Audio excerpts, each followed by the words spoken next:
네, 시청자 여러분 안녕하십니까? 전쟁 같은 주식장, 내일 시장에서 승리할 수 있는 전략을 짜보는 시간, 스타워즈 투나잇의 강성호입니다. 네, 안녕하세요. 임민소입니다. 스타워즈 투나잇은 여러분들과 함께 매일매일 1시간씩 주식장에서의 전략 세워볼 텐데요. 네, 먼저 오늘 시장에서 어떤 이슈들이 있었는지 한 방에 정리해 볼 수 있는 투데이 스타워즈부터 만나보겠습니다. 네, 또 시간 외에는 어떤 종목들이 움직였는지, 그리고 장 마감 이후에 나온 뉴스들은 어떤 게 있는지 임혜정 아나운서와 함께합니다. 네, 오늘 우리 증시 하루 잠깐 쉬어갔는데요. 다음 주에 대한 기대감 아직은 살아 있습니다. 우리는 어떤 종목, 어떤 섹터를 봐야 되는지 MBN골드 매니저들의 수익률 대결이 펼쳐지고 있는 투모로우 스타워즈까지 많은 기대 바라겠습니다. 네, 그럼 오늘 장 마감은 어땠을까요? 코스피, 코스닥 각각 마감 지수 확인해 보도록 하겠습니다. 네, 이틀간의 멋진 상승률을 보여주던 우리 시장 오늘 잠깐 쉬어갔습니다. 일단 물가에 대한 우려도 있고요. 환율에 대한 우려도 같이 좀 껴있는 것 같습니다. 오늘 코스피 같은 경우는 0.95% 하락해서 2,456포인트 선에서 오늘 하락했습니다. 자, 코스닥은 오늘 1.52% 빠졌고요. 822선에서 오늘 시장 마감했습니다. 상승과 하락 종목 수를 좀 먼저 살펴보도록 할게요. 오늘 상승 종목은 코스피에서 280개의 종목이 상승을 했고 하락에서는 무려 2배 정도 더 많은 수치입니다. 594개 종목이 오늘 하락을 했습니다. 코스닥 같은 경우에는 오늘 하락 종목 수가 다시 한 번 더 1,000개를 넘어가는 날을 보여줬습니다. 1,148개의 종목이 오늘 시장 하락했습니다. 네, 수급도 살펴보면 일단 오늘 외국인과 기관이 쉬어가는 하루를 보여줬습니다. 코스피와 코스닥 각각 개인만이 매수세를 보였고요. 반면에 외국인과 기관은 모두 파란불을 켜면서 마무리가 됐습니다. 다음 테마도 확인해 보도록 할게요. 네, 바로 첫 번째 테마는 LNG 관련 종목들 오늘장에서 빨간불을 켜줬습니다. 유럽의 천연가스 가격이 지난 주말 이후에 20% 이상 올라갔다고 하는데요. 그 소식에 힘입어서 관련 종목들 오늘장에서 상승 흐름 보여줬습니다. 네, 시장은 쉬어갔지만 반도체 흐름은 아직 강한 흐름을 좀 보여주고 있습니다. HBM과 관련한 모멘텀은 아직 살아있는 것 같은데요. 무엇보다 HBM의 글로벌 시장이 내년이 되면 무려 5배가 넘는 시장까지 더 성장할 수 있다는 전망과 함께 반도체 시장 오늘 좋은 모습을 보여줬습니다. 네, 다음은 에너지 그리고 유가 관련 종목들도 오늘장에서 크게 오르는 모습을 보여줬는데요. 아직까지 이 전쟁 변수가 남아있기 때문에 에너지에 대한 변동성이 확대될 수 있다라는 시장의 뷰 때문인지 관련 종목들 오늘장에서 상승하는 모습 보여줬습니다. 네, 오늘 또 시장이 하락하다 보니까 이럴 때 또 주목받는 게 이제 곡물과 사료 섹터가 오늘도 주목을 받았습니다. 네. 자, 오늘은 러시아, 우크라이나 전쟁과 관련된 이야기들이 좀 나왔습니다. 러시아군이 우크라이나 남부 항구와 그리고 곡물 시설을 공격했다고 합니다. 이에 따라서 곡물 가격이 잠깐 반등을 했던 것으로 보이는데요. 이에 따라서 오늘 곡물 사료 관련주들은 좀 상승하는 모습을 보여줬습니다. 네, 오늘 전반적으로 저는 반도체와 관련해서 코스피랑 어떤 연관이 있을지에 대해서 먼저 준비를 해봤는데요. 네. 다음 장 확인해 보도록 하겠습니다. 네, 코스피 상승에 있어서 이 반도체 수출 증가 확인이 관건이 될 것이다라는 이야기가 나오고 있습니다. 일단 8월 한국의 수출이 개선세는 좀 밋밋함을 보였었는데요. 하지만 반도체 수출 증가에 대한 기대감은 오히려 상승했다고 합니다. 여기 표를 살펴보면 일단 점선으로 확인되는 부분이 자동차인데요. 그리고 또 그 다음 파란 선. 얇은 파란 선이 일반 기계입니다. 자동차와 일반 기계는 상승세를 보이다가 하락세를 보이고 있는 반면에 반도체는 다시 내려가다가 우상향하는 모습이 관측이 되고 있는데요. 때문에 앞으로 계속 반등세를 보여줄 수 있을지에 대한 이야기 계속해서 나와주고 있죠. 또 두 번째로 확인해야 되는 건 바로 9월 수출의 계절성이 반복될 수 있을지가 관전 포인트라고 합니다. 일단 계절적인 성수기 9월과 10월에는 반도체 흐름이 굉장히 좋았는데 이게 올해도 반복이 될지가 확인을 해보면 좋다고 하는데요. 재고가 줄어들고 있다는 신호가 나타나고 있는 가운데 이 신호가 보다 강해지면 유의미한 그리고 우상향 방향성이 명확해질 것으로 전망이 되고 있기 때문에 이 반도체 흐름을 확인해봐야 된다라는 시장의 분석이 존재하고 있습니다. 이와 관련해서 또 성호 앵커가 준비해줬다고요? 그렇죠. 반도체도 이제 중요하게 봐야 될 것 같습니다. 정말 지금 바닥을 지나고 있는 구간인지 제 브리핑 보면서 한번 확인해 보도록 하겠습니다. 자, 반도체. 그래서 진짜 바닥이야? 민수 아나운서, 우리 한 1년 전부터 지금 반도체 터널인 것 같은데 한 중간은 왔나요? 맞습니다. 거의 끝나가나요? 이런 질문을 항상 했었는데 지금이 아마 이 반도체 터널의 끝자락이 아닐까 좀 이런 생각이 듭니다. 자, 얼마 전 삼성전자의 호실적 발표와 함께 반도체에 대한 기대감이 엄청 엄청나게 올라갔습니다. 그런데 삼성전자의 이번 잠정 실적을 자세하게 한번 살펴보면요. 아직 반도체는 적자를 면치 못하고 있습니다. 그쵸. 하지만 1분기와 2분기에 비해서 이 영업 적자 폭을요 1조 원이나 줄인 수치를 기록했습니다. 자료를 보시면 아시겠지만 되게 우상향하고 있고요. 그리고 수치를 견고하게 지키고 있는 것은 반도체를 제외한 쪽에서 오히려 잘 나왔습니다. 하지만 반도체도 이제 적자 폭을 많이 줄이고 있다는 게 중요할 것 같은데 반도체에서 우리가 가장 중요하게 보고 있는 것은 무엇보다 D램 가격입니다. 네. 자, 올해 상반기까지는 D램 가격이 올라가는 모습을 잘 볼 수 없었어요. 근데 한 달 전부터 우리도 이제 스타워즈를 통해서 계속 D램 가격이 이제 올라가기 시작하는데 정말 바닥 아닌가요? 이런 이야기가 있었는데 아직은 좀 변수가 많기 때문에 좀 살펴볼 게 많다라는 이야기를 했었습니다. 하지만 지금 D램 가격은 좀 많이 바뀌고 있다. 수요와 공급의 위치가 많이 바뀌고 있다는 것 다음 자료 통해서 한번 살펴보도록 하겠습니다. 자, 이 자료를 보면요. 그래프당 이제 왼쪽이 수요라고 보시면 되고요. 좀 더 네. 밝은 파란색이 공급이라고 보면 됩니다. 자, 2023년 1분기, 2분기까지는요. 아직 공급이 더 높아요. 네. 그러다 보니까 삼성전자를 비롯한 메모리 3사들은 감산에 들어갔겠죠. 이 감산 효과가 지금 3분기부터 나올 것으로 예측이 되고 있습니다. 좀 보시면요. 이쪽부터 보면은 벌써 이제 수요가 더 앞질러 가는 모습을 보여주고 있습니다. 네. 수요가 높고 공급이 더 적어지면 어떻게 되죠? 가격을 높일 수 있죠. 그렇기 때문에 D램 가격이 이번 반등세에서 더 탄력을 받을 수 있을 것이다라는 이야기가 현재 나오고 있습니다. 자, 그렇게 된다면은 이제 증산은 언제 하냐? 감산했던 거 다 바로 메꿔야겠죠? 이에 대한 이야기도 내년 1분기, 2분기, 내년 상반기쯤이면 우리가 반도체 증산도 기대해 볼 만하지 않을까? 그렇다면 지금이 정말 반도체 터널의 끝이 아닐까 이런 좀 생각이 듭니다. 그래서 네. 3분기부터 실적 발표 꾸준히 체크해야 될 것 같고 반도체 이슈들 하나하나 체크해 가면서 내년 대비하는 것 꼭 중요할 것 같습니다. 네. 자, 오늘 브리핑 이렇게 마쳐보고요. 오늘 시장 끝나고 어떤 이슈와 공시들이 나왔었는지 비밀 요원 임혜정 아나운서 통해서 만나보도록 하겠습니다.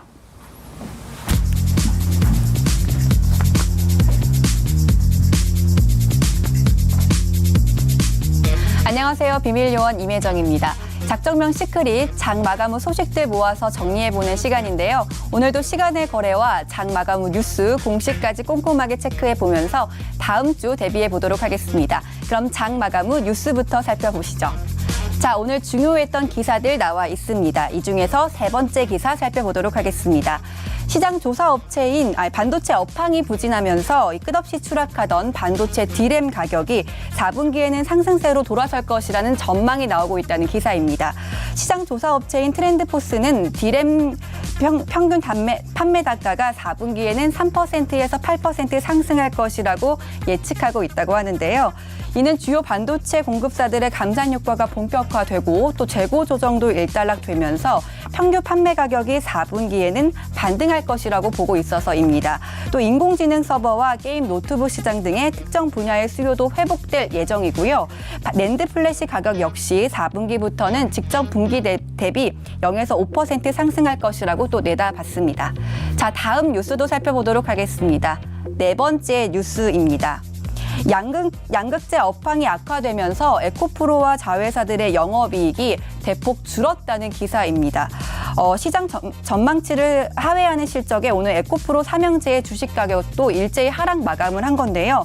금융정보업체인 FN가이드는 3분기 영업이익 시장 전망치를 1,390억 원으로 발표는 했지만 실제로 이의 절반 수준인 657억 원의 영업이익을 냈다고 합니다.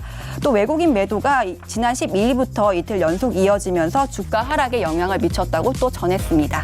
자, 그러면 장 마감 후 주요 공시까지 살펴보도록 하겠습니다. 쌍방울이 오늘 한국거래소에 상장 폐지와 관련해서 이의신청서를 접수했다고 공시했습니다. 거래소는 오늘부터 영업일 20일 이내에 상장 공시위원회를 개최해서 상장 폐지 여부를 심의할 예정이고요. 심의일 3일 이내에 상장 폐지와 개선기간 부여 여부 등을 검토할 예정이라고 합니다. 자, 다음 공시도 살펴보도록 하겠습니다. 세 번째 공시입니다. 도화 엔지니어링은 다운 환경에너지와 체결한 약 500억 원 규모의 포천의 자원해수시설의 건설 공사 및 운영사업 계약이 해지됐다고 알렸습니다. 이는 최근 매출액 대비 9.7%에 해당하는 규모라고 전했네요.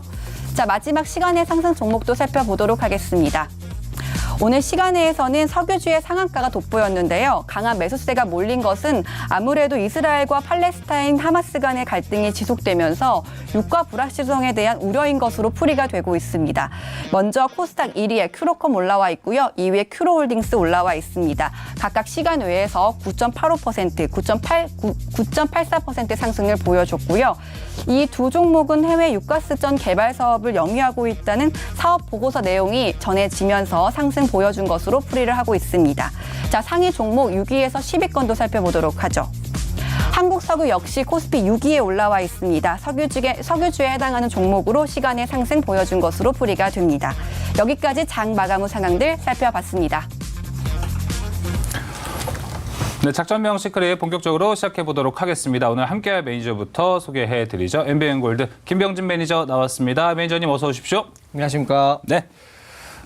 우리가 이제 지난 이틀 동안은요. 그래도 조선일 매니저와 백인현 매니저를 되게 웃으면서 맞이를 할 수 있었는데 네. 일단 김병진 매니저님 오늘 만나게 됐는데 시장이 하락한 건 좀 많이 아쉬운 것 같습니다. 그런데 사실 우리 다음 주 시장 좀 기대해도 되는 수준 아닌가요, 지금? 싸게 살 수 있는 시점은 저는 됐다라고 생각이 들고요. 네. 이게 싸게 살 수는 있는데 이게 조금 상황이 좀 지속이 되는 상황은 연출이 될 수 있다라고 생각이 들어요. 이번에 또 다양한 초견에 이제 금융 이슈가 나오고 있는데 전반적으로 보면은 바닥권에 거의 다다랐다라고 좀 어느 정도는 생각을 해볼 수 있는 수준이다라고 생각이 되고요. 그리고 솔직히 뭐 코스피가 2,400에서 2,000선을 만약에 유지를 한다고 하면 이 가격은 사실 굉장히 매력적인 가격이라고 생각이 들거든요. 우리가 뭐 역사적으로 생각을 해보면 외환위기도 그렇고 뭐 08년도 이제 서브프라임도 그렇고 코로나도 그렇고 다 시간이 지나면 다 지나가는 거거든요. 시간이 지나서 지나갈 수 있으면은 그거는 위기는 거의 기회라고 좀 보시면 좋지 않을까라고 생각이 되고요. 좀 장기적인 관점에서 분할 매수하는 관점으로 지금 시장을 본다면 충분히 긍정적이고 좀 매력적인 시장이 아닌가 생각하고 있습니다. 네, 알겠습니다. 민수 아나운서가 봤을 때는 네. 뭔가 다음 주 시장 어떤 느낌이 들어요? 사실 이런 거 좀 감이 좋잖아요, 민수 아나운서는. 그렇죠. 제가 좀 감이 좋긴 한데 이번에는 감이 안 잡힙니다, 사실. 일단 오늘 또 수급이 많이 빠졌고. 그렇죠. 이거 잘 모르겠어요. 오늘 또 장 마감 이후에 코프로 관련주도 또 하락하는 모습을 보여가지고 아직까지 좀 월요일까지는 봐야 되지 않을까라는 생각이 들거든요. 근데 저점 매수 기회 찬스는 맞는 것 같아요. 네. 근데 거기서 종목을 어떻게 선별해야 될지를 모르겠더라고요. 종목은 일단 경쟁력 있는 기업들 위주로 또 시장 점유율 높은 기업들 위주로 좀 선별해서 매매하시면 좋지 않을까 생각이 들고요. 요즘에는 정말 이제 외국인도 팔고 있고 네. 기관도 그러니까요. 팔고 있고 개인 투자자분들도 팔고 있잖아요. 네. 더 이상 이제 정말 팔 수 있는 사람들이 많지 않지 않을까. 이제 뭐 별로 없지 않을까라고 생각이 들고요. 네. 지금 구간부터는 조금 롱텀한 시각으로 이제 다만 조심하셔야 될 거는 뭐 미수라든가 뭐 신용 미수라든가 이런 걸 너무 크게 일으켜서 좀 시간이 좀 걸릴 수가 있는데 좀 잠재된 리스크가 아직 있죠. 그렇죠. 예, 그 부분은 좀 참고를 해보실 필요가 있을 것 같습니다. 네, 알겠습니다. 자, 일단 오늘 시장 그리고 다음 주 시장에 대해 간략하게 좀 이야기를 나눠봤고요. 자, 이제 오늘 시장 마감 후에 어떤 뉴스들이 있었는지 장마감 후 뉴스 하나하나씩 살펴보도록 하겠습니다. 자, 첫 번째 뉴스는 이 전력과 관련된 뉴스가 나왔습니다. 자, 원전 5개의 분량이 일단 지금 남아 돈다고 해야 되나요? 이걸 있어도 쓰지 못하는 형국이 됐습니다. 네. 여기서 보자면 일단 근본적인 해결책은 뭐 전력망을 확충하는 게 그래도 우리가 봤을 때 투자 아이디어가 되지 않을까 이렇게 좀 생각이 듭니다. 김병진 매니저 봤을 때는 이런 뉴스를 보고 우리는 좀 전선 뭐 이런 종목들을 보는 게 낫나요? 네, 전선 쪽이 좋을 것 같고요. 전선 쪽과 더불어서 ESS 쪽도 ESS. 대형 에너지를 좀 저장하는 쪽도 관심을 가져볼 필요가 있겠다라고 보시면 좋을 것 같고요. 네. 뭐 이미 뭐 일어난 일은 일어난 일이기 때문에 앞으로 이 전력망을 추가적으로 구축을 해야겠다라는 그런 수요가 좀 늘어날 수 있는 뉴스로 좀 다시 보시면 좋은 뉴스가 되지 않을까 생각이 들고요. 지금 이제 발전은 할 수 있는데 이거를 전기를 뿌려주지 못하는 상황이 좀 되고 예. 있잖아요. 그래서 이제 전력망이 추가적으로 좀 필요하다라는 부분 그리고 오히려 뭐 ESS 같은 그런 대형 에너지 저장 그 2차 전지죠. 그런 쪽도 좀 각광을 받을 수 있지 않을까. 실제로 이제 삼성 같은 경우에도 ESS 사업을 다시 할까 예. 뭐 이런 얘기들이 근래에 이제 보도가 되었기 때문에 관련한 종목들 ESS 관련된 종목들은 최근 주가가 워낙 또 조용하기도 했고 뭐 2차 전지 사업을 하는 기업이 기업이 ESS 사업을 같이 하는 경우가 많기 때문에 어떻게 보면은 뭐 대동소이한 부분이긴 한데 이런 네. 부분도 좀 참고를 해볼 수 있는 내용인 것 같습니다. 네. 그럼 또 그거에 이어서 또 전기료 인상 관련해서도 이야기가 또 나오고 있잖아요. 이 뉴스 때문에. 네. 그럼 그 관련 종목들이 또 있을까요?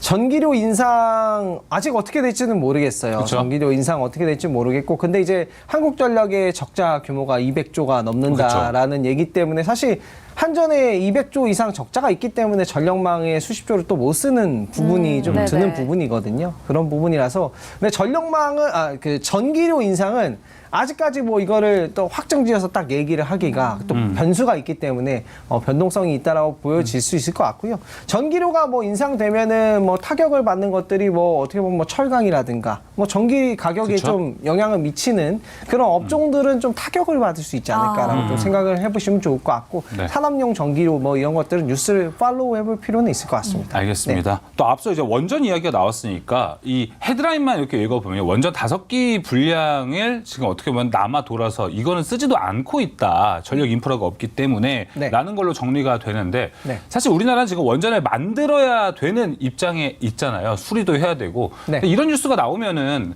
원전을 만드는 데 있어서 원전 모멘텀이 조금 줄어들지 않나 이런 걱정은 좀 되는데요. 네.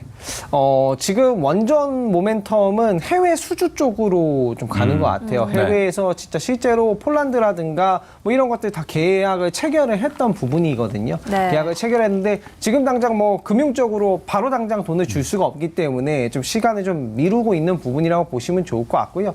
원전 관련주들은 국내에 뭐 오늘 오른 기업도 있고 좀 주가가 눌린 기업들도 있는데, 어쨌든 이게 전체적으로 보면 우리나라 산업, 전체적으로 우리나라 수출 국가의 가동률이 좀 올라가면은 전력 수요도 좀 늘어나서 이런 부분도 해소되지 않을까라고 생각이 드는데, 전반적으로 지금은 이제 전 세계 이제 글로벌 경기가 또 수치 살짝 부진한 상황이기 때문에 이런 얘기가 또 나오는 게 아닌가라는 생각 좀 해볼 수 있을 것 같고요. 원전주는 저는 글로벌 모멘텀으로 보면 너무나 좀 매력적이고 오히려 보셔야 된다라고 생각하고 있습니다. 네.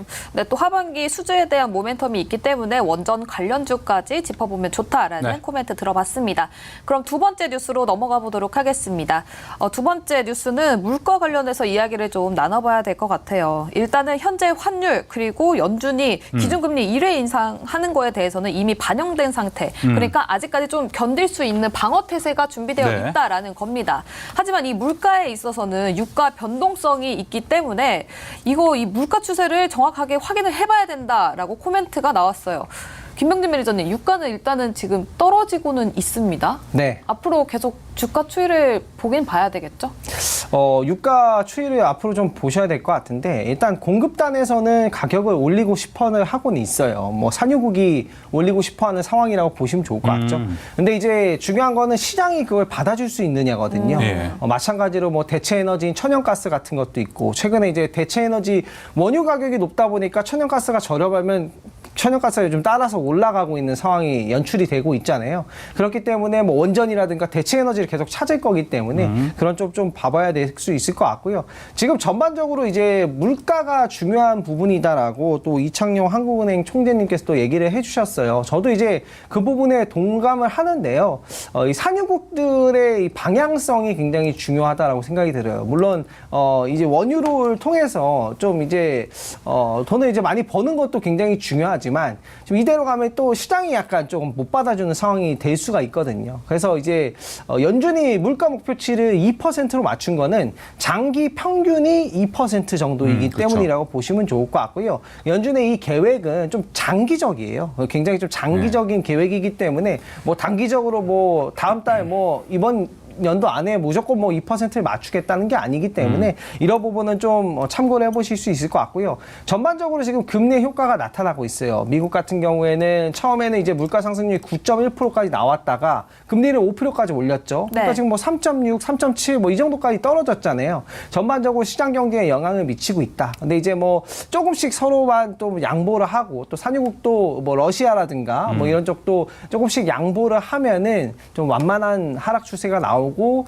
금리 인상도 이제 더 이상 좀 없지 않을까라고 생각이 들어서 저는 전반적으로 봤을 때는 금융 환경이 일단 금리 인상은 뭐 조금 섣부른 얘기일 수도 있겠는데 뭐 원유 공급망의 충격만 없으면 이제 금리 인상은 거의 끝나갔지 않았나라는 생각을 조심스럽게 해보고 있어요. 더 이상 뭐 크게 금리를 올릴 만한 이유가 없다라고 생각이 되고 여러분들이 좀 체크를 해보셔야 될 시장의 이제 변동성을 화면에 보면서 좀 설명을 드려볼게요. 네. 지금 올해 들어서 우리나라의 원달러 환율이 지금 1,350원까지 갔거든요. 이거는 여러분들이 좀 참고를 해보셔야 될 것 같고요. 어쨌든 뭐 미국채가 계속해서 오르게 되면 또 외국인들이 또 우리나라의 돈을 환전해서 미국채를 투자를 할 수도 있잖아요. 그렇게 되면 우리나라의 또 외화가 또 빠져나가는 현상이 발생하고 그러면서 달러 수요가 높아지면서 원달러 환율이 좀 높아질 수 있는데 이렇게 되면은 단기적으로 국내 증시에 좀 영향을 받을 수는 있어요. 근데 이제 아까도 말씀드렸다시피 어차피 시간이 지나서 해결이 될 거면 저점에서는 용기를 내야 된다라는 부분을 좀 참고를 해볼 수가 있을 것 같고요. 제가 봤을 때는 지금 환율이 1,350원 정도인데 만약에 1,400원을 좀 넘어간다라고 하면은 변동성이 좀 확대가 될 수 있는 그쵸. 시장이 좀 예상이 된다라고 생각이 들고요. 유가가 계속해서 너무나도 뭐 좀 버텨주고 뭐 그런 상황이 지속이 됐을 때 그런 시나리오가 나올 수가 있을 것 같은데 현재 상황에서는 뭐 그럴 가능성이 거의 없다라고 보여지고요. 유가 같은 경우에도 뭐 예전에 이제 경기가 안 좋았을 때 버티고 버텼지만 다 떨어졌어요. 결과론적으로는 물가를 잡아놨거든요. 네네. 근데 그 기간이 길어지느냐 그쵸. 짧아지느냐 이 그 차이인 것 같아요. 길어지면은 좀 안 좋은데 저는 일단 올 하반기까지는 네. 지금보단 나아질 것이다라는 긍정적인 생각을 가지고 있습니다. 네. 그래서 좀 쉽게 얘기하면 우리가 유가에 대한 리스크는 12월 정말 연말까지는 열어두고 시장을 바라보는 게 맞는 거죠. 유가는 연말까지 안 잡히는 걸로. 그렇죠. 네. 연말까지는 그래도 계절적 수요가 있기 때문에 네. 뭐 유가라든가 뭐 천연가스라든가 그런 부분은 연말까지는 좀 열어두고 보시면 맞아요. 좋을 것 같고 네. IMF의 경제 전망 보고서를 보면 네. 물가 목표치 2%를 2025년까지 보고 있어요. 그러니까요. 예, 1년 더 딜레이 된 것 같아요. 그죠. 2024년이 아니에요. 25년이기 때문에 지금이 저점인 거는 저는 동감을 해요. 저점이고, 이제 뭐, 팔 사람들은 많이 팔았기 때문에 그쵸. 뭐 크게 팔 사람이 없다라는 부분은 굉장히 긍정적인 부분인데 네. 이거를 단기적으로 내가 뭐 부채를 일으켜서 이렇게 해야겠다라는 그거는 좀 반대라고 보시면 좋을 것 같고요. 분명히 저는 지금 시장에서 저점에 사두면 좋은 날이 올 거라고 보고 있기 때문에 이 점은 네. 좀 참고를 해서 보시면 좋을 것 같고요. 화면 한 번만 더 띄워주시면 제가 좀 긍정적인 자료를 한번 보여드리도록 할게요. 예. 외국인의 이제 증권 투자 자금이거든요. 이제 한국은행에서 발표한 건데 2022년도 같은 경우에는 주식이 마이너스로 나와 있죠. 22년도는 한국 증시가 하락장이었어요. 또 워낙에 21년도가 주가가 너무 좋았기 때문에 이제 외국인들이 주식을 대부분 팔았다라고 보시면 좋을 것 같고요. 2023년도는 어떻죠? 파는 달도 있긴 해요. 근데 전반적으로 사고 있죠. 그렇기 때문에 조금씩 모아가고 있는 상황이다라고 생각이 들어요. 그래서 경제 상황 보면서 조금씩 사고 어떤 달은 팔고 맞아요. 지금이 약간 좀 파는 달이라고 보시면 좋을 것 같아요. 그래서 저점 다지고 계속 박스권을 그리고 있잖아요. 그래서 이 박스권 하단을 잘 이용을 하면 충분히 기회가 될 수 있다라고 보여지고요. 근래에는 뭐 아무래도 2개월 연속 뭐 외국인이 팔자세를 보이니까 뭐 이거 불안감이 고조되는 거 아니야 이런 얘기도 나오고 환율도 올라갔기 때문에 그런 부분 때문에 우려감이 됐다라고 생각이 되는데 네. 이게 뭐 또 갑자기 또 그 물가라는 게 또 점진적으로 하락을 해줄 수도 있는 거거든요. 그런 것들 예상하지 마시고 이건 제가 봤을 때 모아가야 되는 시장이 맞지 않나 생각을 하고 있습니다. 알겠습니다. 네. 지금 채팅창에서도 사유님께서 이런 자료 좋다. 라고 네. 얘기해 주셨는데 한국은행이 좋은 자료가 되게 많다고 저도 좀 들었었거든요. 네. 그래서 또 이거를 고급 정보를 또 갖고 오는 김병준 매니저이기 때문에 금요일이 항상 재밌습니다. 네. 자, 이렇게 방금 얘기해 주셨던 걸 보면은 고유가, 고환율에 대한 리스크가 계속 시장을 억누르고 있거든요. 네. 근데 이럴 때 우리한테 가장 필요한 뉴스가 일단 오늘 장마감 후 주요 뉴스 세 번째 뉴스가 아닐까 싶습니다. 자, 반도체 D램 가격이 드디어 오른다는 전망이 나왔습니다. 뭐 반도체 D램이 가격이 올랐던 건 뭐 한 달 전부터 꾸준하게 나왔는데 아까 저도 브리핑을 준비하면서 이야기를 했습니다. 이제 수요가 공급을 앞질러가는 시기가 김병준 매니저님 확실히 됐나요? 이제 점진적으로 될 것 같아요. 일단 스팟 가격 자체가 좀 올랐다라고 보시면 좋을 것 같고요. 이 스팟 가격 같은 게 이제 그 고정 가격이 어떻게 보면 선행이라고 보시면 좋을 것 같아요. 네. 한 달 정도 선행한다고 보시면 좋을 것 같은데 네. DDR4 같은 경우에는 5가 아니라 4 일단 9월 달부터 고정 거래 가격 하락이 멈췄고요. 그리고 전달 대비해서 D램 이제 스팟 가격은 또 5%를 상승했어요. 그렇기 때문에 이러한 뭐 이제 앞으로 4분기에는 D램 가격이 뭐 3에서 한 8% 오르는 게 아니냐라는 얘기들이 굉장히 나오고 있고요. 실제로 스팟 가격 자체가 조금 상승했기 때문에 선행 지표가 올랐다라고 좀 보시면 좋을 것 같고 다만 조금 아쉬운 점은 낸드 쪽이에요. 낸드 쪽 같은 경우에는 워낙 플레이어들이 많아요. 뭐 키옥시아도 있고, 아, 예. 뭐 웨스턴 디지털도 있고, 하이닉스도 있고, 뭐 엄청나게 플레이어들이 많고, 요즘 반도체 업종은 옛날과 달라요. 요즘에는 가격 경쟁 치킨 게임을 한다고 여러 나라에서 반도체를 포기를 하지 않아요. 그냥 치킨 게임을 해도 그냥 반도체를 밀고 나가거든요. 네. 없애는 추세가 아니기 때문에 그렇기 때문에 이제 낸드 쪽에 플레이어가 좀 많기 때문에 낸드 쪽은 좀 우리가 가격 반등을 좀 참고를 해보시면 좋을 것 같고 반등 폭이 좀 적을 것 같다라는 좀 참고를 해보시면 좋을 것 같고 전망치로 보면은 뭐 0.5% 정도 낸드 쪽은 상승할 것이라는 전망이 나오고 있고요. D램 쪽은 확실히 상승 전망이 나올 가능성이 높아졌고 선행이라고 볼 수 있는 스팟 가격도 올랐기 때문에 이제 고정거래 가격만 올라주면 오늘의 뭐 반도체주 상승은 뭐 타당한 게 아닌가라는 네. 생각을 하고 있습니다. 그래서 자, 네. 기대가 됩니다. 네. 그렇게 기대가 되는데 김영준 매니저님 뭐 마침 나오신 김에 반도병제님이시잖아요. 네네. 반도체는 지금 어디가 제일 좋아요? 반도체요. 반도체 쪽은 뭐 아무래도 HBM 쪽 굉장히 유망하다라고 보시면 좋을 것 같고 네. 시장 성장률이 거의 80% 정도 나오기 때문에 네. 뭐 HBM은 당연히 뭐 좋다라고 보여지고요. 뭐 또 제가 많이 소개를 해드리고 수익을 내드렸었던 뭐 수소 어닐링 장비 또 HPS. HPSP 예. 뭐 이런 쪽도 굉장히 좋다라고 보시면 좋을 것 같고 네. 그리고 앞으로 이 패키징 쪽 그리고 팹리스 쪽도 좋다라고 생각이 되는데 팹리스 업종은 제가 이제 좀 좋아하는 이유가 있는데 팹리스는 팹이 없잖아요. 그러니까 설비가 투자가 필요가 없는 거예요. 그렇죠. 그렇기 때문에 특허만 있으면 특허만 있고 생산을 하게 되면 로열티를 받는 구조라서 IP만 딱. 예. 네, 약간 제약 바이오랑 구조가 비슷해요. 그냥 내가 특허만 만들어 놓으면 사람들이 이걸 쓰면은 돈을 벌고 나는 이제 뭐 위기가 와도 팹 설비가 없으니까 유형 자산이 없으니까 가동률에 영향을 안 받는 거예요. 부채로부터 좀 자유롭고 그렇기 때문에 이제 미국이 팹리스 같은 업종, 설계 업종을 굉장히 좋아하는 부분인데 팹리스 업종은 앞으로 이제 많은 지식생활권을 쌓아 놓으면은 굉장히 탄탄한 업종이 되지 않을까 생각이 들어서 팹리스 업종도 굉장히 기대가 되는 부분이라고 보시면 좋을 것 같습니다. 네. HPSP 그리고 팹리스 관련 업종도 보면 좋다라고 말씀을 주셨습니다.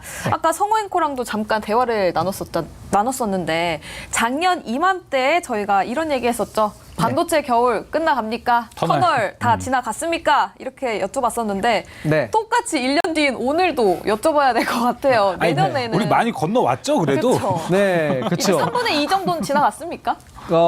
그래도 좀 지나갔다라고 보여지고요. 그 당시에 이제 제가 이런 얘기를 했을 때 제가 예상한 것보단 그 폭은 낮아졌어요. 근데 좀 반등은 하긴 했잖아요. 맞아요. 그런 부분이기 때문에 조금씩 좋아지고 있는데 좀 천천히 좋아지는 것 같다라는 생각은 있어서 너무 느려요. 네, 좀 철저하게 좀 저점 매수를 한다라는 부분 좀 참고해 보시면 좋을 것 같고 그리고 네. 사실 가격이 많이 올랐어요. 뭐 이수 페타시스라든가 뭐 반도체 관련 종목들이 저점 대비하면은 근데 네. 일부 종목이잖아요, 사실 근데 그거. 맞아. 한미 그쵸. 반도체. 네, 한 400% 뭐 500%씩 올라서 좀 빠졌다 하더라도 이미 뭐 300%뭐 이렇게 올라 있는 상황이라서 이제 뭐 저점은 탈출을 했었다라고 보면 좋을 것 같아요. 네. 이미 저점은 탈출했다. 이제 추가적인 모멘텀이 좀 필요한 상황이다라고 보시면 좋을 것 같습니다. 네, 알겠습니다. 네. 지금 댓글창에서 사유님께서 저보고 불나방이다 크크크크 올려주셨는데 저 진짜 불나방이 맞는데 근데 불나방처럼 불나방은 맞는데 뛰어들고 싶은 종목이 지금 크게 없습니다. 실제로 매수를 안 해요. 말만 하잖아요, 항상. 그거 대회비입니다. 예. 대회비예요. 제가 안 사서 오르는 거예요. 알겠습니다. 네, 여러분들을 위해서 매수하지 않습니다. 네, 네. 다음 그럼 네 번째 뉴스로 넘어가 보도록 할게요. 세 번째 뉴스는 좀 호재와 관련된 소식이었는데 네 번째는 악재라고 해야 될까요? 근데 저는 이거 좀 에코프로. 소름 돋았어요. 왜요? 민수 아나운서 보고 또. 그쵸? 네, 제가 이틀 전에는 이 뉴스를 보고 에코프로가 이틀 뒤에 실적을 발표한다고? 되게 자신 있나 보네? 라고 얘기했는데 거기서 민수 아나운서가 얘기한 게 금요일인 게 쎄하다. 그쵸. 왜 하필이면 금요일일까? 장 마감 이후에 나오는 거 아니냐라고 제가 의문을 제기를 했었는데 그렇게 됐죠. 영업이익 70% 쪼그라든 에코프로 2차 전지주 거품 거치나라는 헤드라인이 나왔습니다. 2차 전지주 앞으로 전망은 좀 어두운가요? 2차 전지 업종을 얘기를 한다면 저는 뭐 좋을 것 같다. 2차 전지 전반적으로는 업종 자체는 뭐 성장을 하는 업종이고, 근데 이제 밸류 가격은 좀 별개잖아요. 그렇죠? 그 좋은 업황을 많이 따라갔다라고 생각이 들어요. 많이 따라가서 기대감이 커진 상황인 상태로 이제 현실적인 실적을 보다 보니 약간 좀 충격을 받으신 부분도 있으실 것 같고요. 네. 그리고 또 이제 예상했던 컨센서스 대비해서도 이제 또 영업이익이 또 더 거의 뭐 반토막 가까이 어닝 쇼크 나왔죠. 네, 어닝 쇼크가 나왔기 때문에 이거를 좀 안타까운 부분이긴 합니다. 근데 매출 규모만 보면 네. 굉장히 큰 회사긴 해요. 네. 수조 원대 뭐 8조 뭐 이렇게 이제 매출을 내는 기업이긴 하지만 지금 뭐 마진율이 항상 숙제죠. 네, 숙제고 이 부분은 좀 시간이 장기적으로 걸리지 않을까라고 생각이 들어요. 제가 봤을 때는 좀 에코프로 이 그룹주는 말하기 좀 조심스럽지만 시간이 꽤 걸릴 것 같은 그런 종목이라고 보시면 좋을 것 그리고 같습니다. 이게 조금 리튬 네. 가격이 빠지면서 영업이익이 이렇게 나온 건가요? 네, 판가락이 있었죠. 판가락 때문에 마진율이 감소를 했다라고 보시면 좋을 것 같습니다. 네. 근데 이렇게 보면 거꾸로 생각해서 LG에너지솔루션이 이번에 어닝 서프라이즈 실적을 발표했잖아요. 네. 에코프로 그룹주 같은 경우는 오늘 실적 보니까 일단 좀 많이 안 좋은 것 같아요. 이 상황이. 네. 그래서 LG에너지솔루션에 대해서도 다음 실적부터는 좀 우려, 걱정이 좀 되긴 하거든요. 근데 저는 LG엔솔과 삼성 SDI는 크게 걱정하고 있지는 않아요. 셀 쪽은 괜찮다 이건가요? 네, 셀 쪽은 크게 걱정하지 않고 있고요. 수주 잔고가 일단 440조예요, LG엔솔은. 440조에 요번에 또 도요타로부터 또 10년간 거의 뭐 30조에 가까운, 그죠? 그 10년 동안 30조에 가까운 수주를 받았기 때문에 네. 아마 내년, 내후년 정도 지금 매출 추정 컨센서스가 지금 매출이 뭐 20, 30조 나온다고 하면 내후년엔 60조 매출이 나올 거라고 지금 전망되고 있어요. 그렇죠? 그렇기 때문에 지금 시가총액 110조, 111조, 뭐 115조 정도 되는 것 같은데 저는 대형 셀 업체는 괜찮다라고 좀 보여지고요. 공장은 이제 또 증설하고 있잖아요. 미국 쪽을. 아직 공장이 다 또 완공된 것도 아니고 그런 부분에서 좀 긍정적이고 삼성 SDI 같은 경우에는 시가총액이 지금 많이 떨어졌어요. 36조까지 떨어졌거든요. 네. 근데 매출액만 보면 20조가 넘어가잖아요. 그래서 많이 떨어졌다라고 생각이 드는데 에코프로 쪽은 좀 시간이 걸리겠다라고 이야기 드렸던 게 매출 성장률이 그만큼 따라올 것이냐, 그런 대기업만큼, 그런 물론 대기업이지만 그렇게 빨리 따라올 것이냐라고 보면은 에코프로는 한 4년 정도치를 좀 널찌감치 보면은 좀 금방 따라올 것이다라고 생각이 들고요. 올해 이제 컨센 매출만 보면은 한 8조 정도 매출을 예상을 하고 있고 2025년도에는 매출 15조 정도 이제 전망을 하고 있는데 여기 이제 또 뭐 판가에 따라서 영업이익은 달라지겠죠. 1조에서 뭐 아래로 가든 뭐 좀 위로 가든 이 판가에 따라서 영업이익은 변동성이 있겠지만 좀 장기적인 시각을 가지고 좀 봐야 되는 상황인 것 같습니다. 네, 알겠습니다. 일단 여러 가지 이슈들이 뭐가 지금 나오는지 체크가 꼭 필요한 2차 전지 섹터인 것 같습니다. 네. 자, 이어서 장마감 후 주요 공시들 또 살펴보도록 하겠습니다. 자, 시간 관계상 오늘은 공시 한 2개 정도만 체크를 좀 해볼까 합니다. 먼저 건설 쪽에 도화 엔지니어링부터 살펴볼게요. 이 500억 규모의 단일 판매 공급 계약을 해지했다라는 소식이 있었는데 그래도 시간의 거래에서는 그렇게 많이 움직이진 않았습니다. 네, 아무래도 뭐 변동성이 조금 적은 기업이긴 해요. 네. 뭐 설계나 감리 같은 거를 하고 있고요. 딱히 뭐 엄청나게 비용이 들어가는 사업 구조는 아니에요. 네. 그렇기 때문에 뭐 마진율도 나쁘지 않은 사업이고요. 뭐 설계 감리 이런 쪽이긴데 이번에 근데 공급 계약이 해지된 건 좀 아쉽긴 하죠. 매출액 대비해서는 한 9.7%에 가까운 이제 금액이 해지가 됐다라고 보시면 좋을 것 같고요. 또 근래에 또 이제 건설 경기가 안 좋기 때문에 이런 부분이 좀 나온 게 아닌가라고 생각이 들고 전반적으로 이 장기적으로 보면은 도화 엔지니어링이라는 기업 자체가 뭐 배당 수익률도 이제 매년 한 3, 4% 이상 주는 기업이기 때문에 주가 하락은 좀 제한적인 것 같아요. 왜냐하면 주가가 더 떨어지게 되면 어쨌든 배당 수익률이 올라가는 거잖아요. 그쵸. 그런 부분 때문에 하락 변동성에는 좀 낮았다라고 생각이 들고요. 공급 계약 해지 조금 아쉬웠다라고 볼 수 있을 것 같습니다. 네, 도화 엔지니어링 이야기 들어봤고요. 그럼 마지막으로 또 공식 게임 관련 종목에서 크래프톤 이야기를 나눠보려고 합니다. 풍문 또는 보도에 대한 해명이 있었나요? 무슨 풍문이죠? 성수동의 그 메가박스 건물을 매입한다라는 소문이 계속해서 나오고 있어요. 네. 아무튼 그 건물을 매입한다라는 영화관이 있는 건물. 네, 그거를 이제 산다라는 얘기가 풍문이 계속 나오고 있는데 네. 뭐 아직까지 뭐 미확정이다라는 얘기를 계속 나오고 있습니다. 그게 주가에 뭐 영향이 있나요? 돈을 많이 쓰게 되니까 돈 많이 쓰죠. 영향을 주는 그리고 거예요? 지금 성수동 집값이 얼마나 비싼 줄 알아요? 맞아. 또 부동산 많이 올랐다고 하더라고요. 네. 살려다가 머무를 수도 있어요. 너무 많이 비싸서? 올랐네. 그렇죠. 예. 아무튼 그럴 수 뭐, 있기 때문에. 네, 그 이슈 때문에 근데 이거 한 번 나온 이슈는 아니고요. 9월 달에 계속 한번 있었던 나왔던 이슈니까. 이슈입니다. 네. 네, 알겠습니다. 자, 그럼 이 작전명 시크릿 장마감무 주요 뉴스와 공시를 모두 살펴봤습니다. 이어서 수익률 대결이 펼쳐지는 투모로우 스타워즈로 지금 넘어가겠습니다.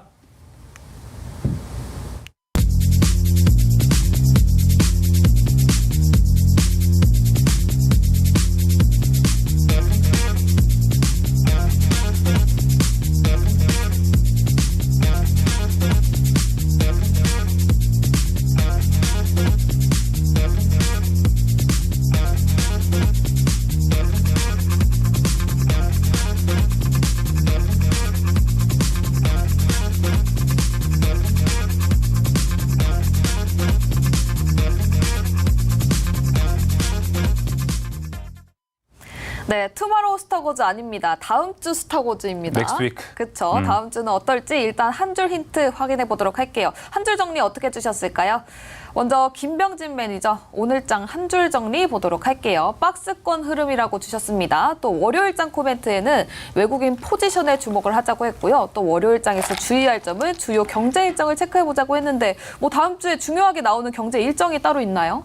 네, 중요 일정이 많이 있어요. 다음 많아요? 주에. 매주 네. 많아요. 요새 진짜. 많아요. 답답합니다. 한번 설명 한번 드려보도록 하겠습니다. 일단 10월 18일 날 연준 베이지북이 공개가 되고요. 뭐 미국 내 그 12개 내 지역에서 경제가 좀 어떻다라는 그쵸. 얘기들이 좀 공개가 되는 부분이기 때문에 이것 좀 참고해 볼 수 있을 것 같고요. 또 10월 18일 날 중국 3분기 GDP 발표가 있죠. 그리고 10월 19일은 한국의 금통위가 있습니다. 이것도 좀 참고를 해보실 수 있을 것 같은데 어차피 결과는 우리가 예상한 대로 될 것 같긴 합니다. 그 점 좀 참고해 보시면 좋을 것 같고 그리고 10월 20일 날 다음 주 금요일인 것 같아요. 바이오 학회가 있습니다. 유럽 종양 학회가 있기 때문에 네. 이와 관련돼서 또 일정을 체크해 보시면 투자 판단에 좀 도움되지 않을까 생각하고 있습니다. 네. 10월 19일 한국 금통위라고 말씀을 주셨는데 예상한 대로 된다라고 말씀 주셨는데 뭘 예상했죠? 저는 동결 전망을 생각을 하고 있다. 우리나라, 동결. 네, 우리나라는 뭐 굳이 뭐 지금 뭐 금리 인상을 할 것 같진 않다라고 보시면 좋을 것 같고요. 저는 이제 정말 좀 조심스러운 건데 미국도 이제 금리 인상이 끝난 게 아닌가라는 생각도 지금 하고 있어요. 다음이 중요하긴 하죠. 이제 네. 진짜 다음 단계가 어떤 건지가 중요할 것 같고 네. 거기 따라가는 금통위도 인상을 할지 또 동결을 계속 유지할지도 중요한 포인트가 될 것 같습니다. 네. 자, 그럼 이제 다음 주 일정은요. 다음 주는 이제 주요 경제 일정들이 상당히 많습니다. 이 부분 꼭 체크하시면 좋을 것 같습니다. 자, 그럼 수익률 대결이 펼쳐지는 투모로우 스타워즈 순위 보기 전에 먼저 룰부터 한번 살펴보도록 하겠습니다. 네, MBN 골드 4인 매니저의 수익률 대결이 펼쳐지고 있습니다. 출연 당일 한 종목씩 편입이 가능하고요. 이 종목은 방송 다음 날 거래일 지정가로 편입이 되는데 매수가에 도달하지 못했을 경우에는 시초가로 편입이 됩니다. 네, 목표가 터치 시 가격 전략 재설정 가능하고요. 손절가, 입절가 터치 시 포트 제외됩니다. 자, 매도 언제든 가능하고요. 방송 다음 날 시초가로 매도합니다. 자, 그리고 월 사회 자유 편입 찬스. 어제 김병진 매니저가 첫 스타트를 끊어줬는데 잠시 후에 이야기 들어볼게요. 이제 순위 한번 살펴보겠습니다. 네, 개인 순위 확인해 보도록 할게요. 1위에는 한규수 매니저가 16.85%로 1위를 굳건하게 지켜주고 있습니다. 그리고 2위에는 조선일 매니저, 그리고 3위에는 백인현 매니저 자리하고 있습니다. 자, 이어서 종목별 순위도 한번 살펴보도록 하겠습니다. 1위는 계속해서 한규수 매니저의 시큐레터가 12.5%로 지켜내고 있습니다. 2위도 백인현 매니저의 인텔리안테크 5.46%, 3위 솔브레인 김병진 매니저의 5.12% 수익을 기록하고 있습니다. 자, 이제 김병진 매니저와 함께 어떤 종목들 리뷰 한번 해보면 좋을 것 같습니다. 김병진 매니저가 어제 네. 이 자유 편입 찬스를 당차게 스타트를 끊어줬는데 네. 원래 첫 끝발이 뭐 또 그 얘기가 좀 있잖아요. 오스코텍에 대한 이야기 한번 리뷰부터 해보도록 하겠습니다. 네, 오스코텍인데요. 이거 저는 이게 할 말이 좀 많아요. 오스코텍은. 마음껏 해주세요. 네, 오스코텍 같은 경우에는 뭐 렉나자 이슈죠. 이제 그쵸. 2018년도에 오스코텍이 이제 미국 종양학회에서 이제 발표를 하고 2018년도에 유한양한테 기술 이전을 해요. 렉나자를 기술 이전합니다. 근데 유한양이 그걸 가지고 있다가 존슨앤존슨한테 또 이제 그거 글로벌 판권을 기술 이전을 해요. 근데 존슨앤존슨이 미국 3상을 성공을 한 거예요. 그게 이제 비소세포 폐암인데 그 비소세포 폐암 시장 규모가 2019년 기준으로 해서 글로벌 시장이 연매출이 25조짜리 시장이거든요. 근데 뭐 존슨앤존슨가 이제 통과를 했잖아요. 그렇기 때문에 앞으로 이제 존슨앤존슨가 생산을 하게 되면 매출이 나오면 기술 수출료를 기술료를 이제 또 유한양행도 받고 오스코텍도 이제 받는 상황이란 말이에요. 그래서 제가 어제 그래서 시간에 좀 크게 상승을 했을 때 도전을 했는데 오늘 또 이제 이벤트가 이미 알려져 있던 부분이라서 오늘 좀 조정을 좀 받았다라고 보시면 좋을 것 같아요. 지금 보시면 시가총액이 1조 정도대, 1조 200억대 정도 된다라고 보시면 좋을 것 같고요. 네. 오늘 이제 주가가 6% 떨어졌는데 저는 이게 괜찮다라고 생각이 드는 게요. 제가 이게 기업 분석에 대해서 좀 한번 설명해 보면 네. 이게 만약에 렉나자죠. 렉나자가 상용화가 됐을 때 2027년도 예상 순이익이 한 900억 정도 잡는다라고 하면요. 할인율 한 10%를 적용하고 거기에 곱하기 타겟 PER을 타겟퍼를 한 25배 정도 적용해 주면은 영업 가치가 한 1.8조 정도 될 것 같아요. 거기에서 지금 다른 이제 또 글로벌 제약사를 하고 있는 파이프라인들이 한 뭐 1,000억, 2,000억 된다고 하면은 그래도 한 1조 8, 9천억 이상은 돼야 되는 종목이 아닌가라는 생각은 드는데 네. 그게 좀 장기적인 어떻게 보면 시간이 좀 걸리는 네. 일이기 때문에 지금은 저는 단기 변동성이라고 생각하고요. 네. 일단 임상 3상을 성공한 기업이 많지가 않잖아요. 그쵸. 그쵸? 쉽지가 예. 않습니다. 예, 이게. 국산 블록버스터 1호 신약을 좀 응원하기 때문에 보유하셔도 된다 말씀드려보도록 하겠습니다. 네, 알겠습니다. 뭐 일단 뭐 손절가 하향이나 이런 건 따로 없으시는 거죠? 네, 뭐 그대로 가져가셔도 될 것 같습니다. 아직까지. 네, 알겠습니다. 일단 오늘 하루 변동성이 컸기 때문에 다음 주도 한번 지켜봐야 될 것 같고 임상 3상이 정말 쉬운 게 아니기 때문에 네. 그에 대한 기대감 한번 보시면 좋을 것 같습니다. 네. 자, 그렇다면 솔브레이도 워낙 잘 가고 있기 때문에 리뷰는 저희가 나중에 시간이 된다면 그때 또 반도체에 대한 이야기 나눠보면 네. 좋을 것 같고요. 자, 이제 김병진 매니저님 다음 주 시장 어떤 종목을 통해서 노릴지 먼저 섹터부터 좀 이야기를 해주시죠. 섹터는 화장품입니다. 오? 여전히 여기는 너무 강해요. 그냥 강합니다, 요즘. 맞습니다. 뭐 따로 설명할 게 없는 것 같아요. 요즘 이쪽은 되게. 그럼 네. 종목 선별을 어떻게 해야 되나요? 섹터 내에서. 뭐 대형, 중소형 이렇게 있잖아요. 아니요, 이거는 이 기업만 할 수 있는 그런 특징이 좀 있습니다. 아, 기술. 네, 기술. 이 기업만 할 수 있어요, 지금은. 네. 그럼 어떤 종목인지 들어봐야 될 것 같네요, 바로. 네, 제가 오늘 소개할 종목 코스메카 코리아라고 보시면 좋을 것 같습니다. 오, 무슨 기술이죠? 네, 일단 화장품 ODM, 그 위탁 생산을 하고 있는 기업이라고 보시면 좋을 것 같고요. 이 기업이 이제 미국의 이제 시장에 진출해 있는 잉글 우드랩을 인수를 해가지고 미국에 좀 생산 거점을 마련을 했다라고 보시면 좋을 것 같고 지금 미국 시장 매출 비중이 계속해서 올라오고 있고 현재 매출이 한 38% 정도 된다라고 보시면 좋을 것 같아요. 근데 이 기업은 그냥 화장품이 아니라 일반 의약품 제조에 특화된 OTC 제조 기업이라고 보시면 좋을 것 같아요. 그냥 일반적인 그냥 화장품이 아니라요. FDA로부터 좀 승인을 받아야 되는 화장품 제품이라고 보시면 좋을 것 같고 선 제품이라든가 뭐 신체 구조나 기능에 이제 효과를 줄 수 있는 뭐 예를 들어서 화장품에도 여러 종류가 있는데 뭐 피부과에서만 쓸 수 있는 화장품이라든가 그쵸. 이런 특화된 화장품을 생산할 수 있는 기업이라고 보시면 좋을 것 같고 요즘에 이제 뭐 마녀 공장이라든가 인디 브랜드가 굉장히 인기가 맞아요. 많잖아요. 그런 인디 브랜드가 미국 시장을 선점을 할 때 특화된 화장품을 만들려면 이 기업의 이제 ODM을 또 거칠 수밖에 없는 상황이 좀 계속해서 나오고 있다라고 보시면 좋을 것 같고요. 네. 이 기업의 매출이 계속 껑충껑충 오르고 있어가지고 주가를 보시면 차트를 한번 틀어주시면 정말 좀 깜짝 놀라실 거예요. 차트가 고공행진. 네. 지금 이게 지금 들어가도 돼요?